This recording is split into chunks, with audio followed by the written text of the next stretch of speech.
Bonjour et bienvenue dans Oser l'avenir, votre émission dédiée à l'innovation sur le web, la première de 2017, et je vous promets que 2017 sera pleine d'audace, d'innovation et d'invention dans cette émission. Aujourd'hui, on va parler du nerf de la guerre. Nous sommes au Technopark et nous allons rencontrer la directrice générale de Maroc Numeric Fund, qui est un fonds d'investissement doté de 100 millions de dirhams et qui permet de donner vie à de véritables projets dans le secteur des nouvelles technologies. Je cherche Maroc Numeric Fund, c'est trouvé, c'est là, on y va et on retrouve Dounia Boumedi.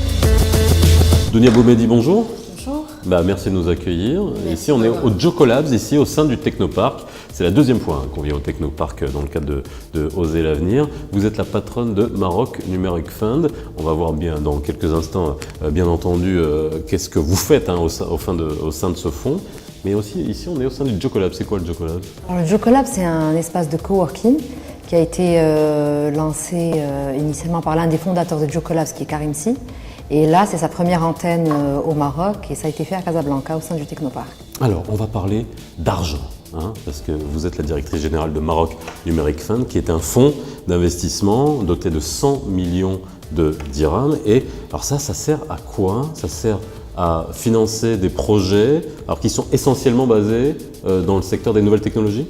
Alors en fait, nous, on est un fonds d'investissement, comme vous l'avez bien dit. Donc on investit dans des entreprises qui opèrent dans le secteur des technologies de l'information principalement, bien qu'on ait une possibilité d'allouer 20% de nos investissements à d'autres secteurs qui n'opèrent pas dans les nouvelles technologies, qui peuvent être dans la green tech, la biotech ou tout autre secteur généraliste. Donc en termes de modalités, nous on intervient en capital amorçage et risque. Donc on accompagne des sociétés qui ont finalisé la production de leurs produits ou services, qui ont besoin d'un accélérateur pour lancer leur déploiement sur le marché. On s'intéresse également pour des sociétés qui sont un peu plus matures, qui ont plus de 3 ans d'existence et qui sont plus dans des projets de développement technologique ou régional. Donc pour ces deux segments, on a 2 tickets. Donc pour les premiers, on a un ticket de 1 à 4 millions de dirhams. Et pour les secondes sociétés, on a des tickets de 4 à 8 millions de dirhams. Alors, on parle souvent, et dans Oser l'avenir, c'est un sujet qui revient souvent, c'est le financement. Alors, au-delà de l'idée, des fois on a de très bonnes idées, après il faut des compétences pour la développer, et enfin, il faut le nerf de la guerre, c'est de l'argent. Est-ce qu'aujourd'hui vous avez eu des success stories après avoir financé à travers ce fonds d'investissement des startups qui se sont lancées dans l'IT? Oui, heureusement qu'elles se sont lancées dans l'IT, donc on a des success stories dans notre portefeuille. Bon, pour vous en citer juste quelques-unes, on a par exemple VBS, qui est la société Virtual Building Solution, qui a été lancée par Zinem Medafi et 2 autres cofondateurs. Donc c'est une solution d'édition de suite logicielle pour les opérateurs du secteur de l'immobilier. Donc c'est une société qui a bien consolidé son positionnement localement et qui est aujourd'hui en train d'opérer un virage à l'international, où elle devrait ouvrir son premier bureau sur la région GCC au cours du premier semestre 2017. On a par exemple un financement que l'on a fait qui est vraiment sur la phase amorçage, ça s'appelle Ring Games. Donc c'est un studio de développement de jeux qui est lancé par des anciens d'Ubisoft. Donc aujourd'hui le jeu est toujours en développement, donc il est prévu, normalement il devrait sortir également au cours du premier semestre 2017. Ça va être un jeu d'horreur. Donc vous l'avez financé pour la sortie d'un jeu, et on sait qu'un jeu ça demande énormément de développement, et qu'on est très bon, qu'on a des Marocains qui sont très très bons. Je vous confirme, c'est des anciens d'Ubisoft qui sont très bons et très très compétents, et honnêtement nous on mise beaucoup sur ces sociétés-là et on attend vraiment un réel retour sur l'investissement, parce que d'autant plus que le principal marché ça va être le marché à l'international. Le marché marocain n'est pas un marché cible. Notamment pour les jeux vidéo.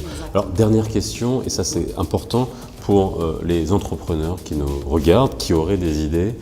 Si on veut décrocher de l'argent, si on veut demander à des business angels ou à des fonds d'investissement à réussir à les convaincre, je ne vais pas vous demander de nous faire tout le business plan qu'il faut développer, mais en gros, à quoi vous êtes sensible pour pouvoir accorder un ticket d'entrée, accorder un financement à une jeune start-up? Alors nous, on se focus principalement sur le capital humain, parce que généralement on mise sur des sociétés qui ne sont pas encore bien développées. Donc l'équipe qui porte le projet est très importante. Il faut qu'elle soit complémentaire, donc chacun dans son secteur d'activité. Donc on a le développeur, mais il faut au moins être accompagné par d'autres personnes qui maîtrisent par exemple les fonctions support pour lesquelles le développeur ne donne pas un grand intérêt.